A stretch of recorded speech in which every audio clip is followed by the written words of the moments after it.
அலெக்சாண்டரின் கல்லறை வாசகம். ஒட்டுமொத்த உலகமே போதாது என்று எண்ணியவனுக்கு இன்று ஒரு கல்லறையே போதுமானதாக இருக்கிறது. அதிகாரத்தில் ஒரு துளியை சுவைத்ததும் தேன்கூட்டையே தனதாக்கிக் கொள்ளும் எறும்பு போல இன்னும் வேண்டுமென்று ஆசைப்படுவது மனித இயல்பு. உலகத்தையே தன் காலடியில் மண்டியிடச் செய்ய வேண்டுமென்று மகுடம் கிடைத்ததும் ஆசைப்பட்டவர்கள் நிறைய பேர்.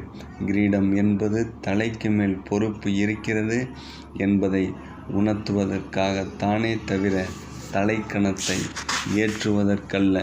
ஆனால் அது நிறைய பேரிடம் ஆணவத்தை ஏற்படுத்தி விடுகிறது.